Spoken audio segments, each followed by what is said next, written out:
Maureen O'Sullivan from the technical group to make a statement. I understand you're sharing time. I'm sharing time with Deputies Halligan and Finian McGrath. Okay, Gormagat. A slíháin is ócáid brúnach é seo bás Nelson Mandela, agus slí eile níl sé brúnach tuisciúil faoisibh inis ón folingt, ón pein, agus ón drochláinte bhí geile déanaí. I think the title of his autobiography encapsulates his life and his work, Long Walk to Freedom, and he adapted that from a statement by Indian Prime Minister Nehru, no easy walk to freedom. And I think for Mandela and his comrades, it was a long walk to freedom, and it certainly wasn't an easy walk to freedom for them. The opening paragraph of his autobiography describes the name given to him by his father, a name which literally means pulling the branch of a tree, and colloquially it means, more accurately, a troublemaker, and I guess that's what he was for most of his life, probably for all of his life. He acknowledged being a member of the royal household, but not trained for rule, but rather to counsel the rulers of the tribe.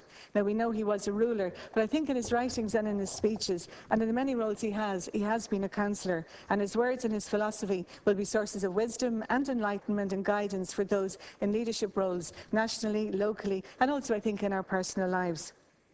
He stood up to the political situation, the tyranny, the exploitation, the oppression of his people, and his commitment was to democracy. And in speaking from the dock at his trial in 1964, he said that fear should not be allowed to stand in the way of equality. And his words were that his ideal was of a democratic and a free society in which all persons lived together in harmony and with equal opportunities. That was the idea for which he was prepared to die, and it was the idea which saw him in Robben Island for 27 years. Another quality was his humility, and again speaking later in 1990 in Cape Town on his release, he said that he stood before people as their humble servant, placing his remaining years in the hands of his people. 1960 saw the formation of the military wing of the ANC and the organisation resorting to an armed struggle.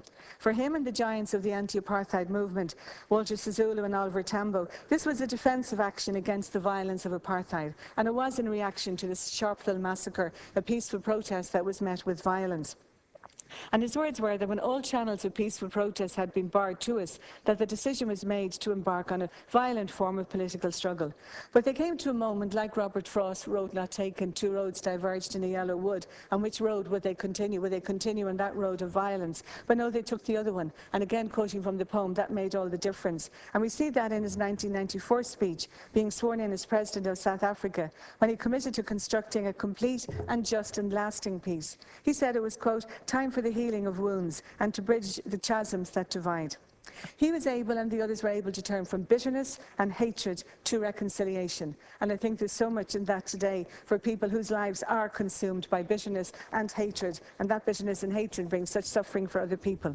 I speak also as the chair of the Irish section of AWEPA, the Association of European Parliamentarians with Africa, established in 1984 out of the struggle to eradicate apartheid, with European Parliament setting up groups in their own parliaments to campaign for the abolition of apartheid and to create international pressure for Mandela's release from prison. And on his release, he met AWEPA members and he encouraged them to continue their work to help strengthen democracy in Africa. His wife, Graça Michel, along with Archbishop Desmond Tutu, are members of AWEPA's eminent advisory board today. And that work continues. We know that democracy in Africa is constantly being challenged. Today, it's the Central African Republic. Yesterday was DRC. The day before it was Mali. Tomorrow, who knows? And so many countries in fragile situations. There's certainly no easy road to freedom for those countries.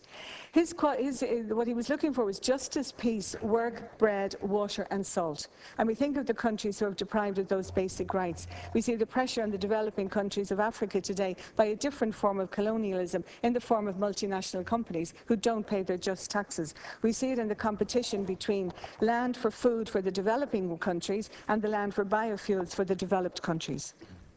In 1994 speech, he referred to the amnesty for the various categories of people currently serving time in prison. And I hope his words and what he said then will reach out to those countries who have prisoners in unfair, unjust circumstances, left in jail without charge and not being given the right to a fair trial.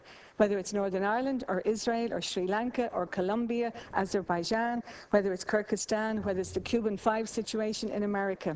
And he had a particular interest in Cuba, we know, he said he was inspired by the Cuban Revolution of 1959, because Castro in Cuba opposed apartheid at a time when other countries were not supporting the ANC. And it was interesting today that, you know, Fidel Castro did visit Cuba, Mandela did visit South Africa, Mandela visited Cuba.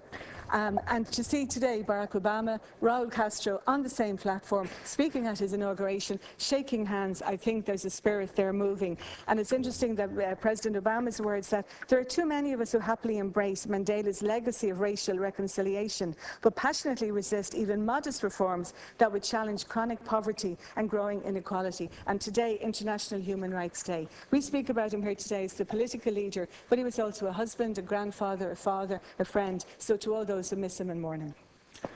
Thank you, Deputy Sullivan. I now call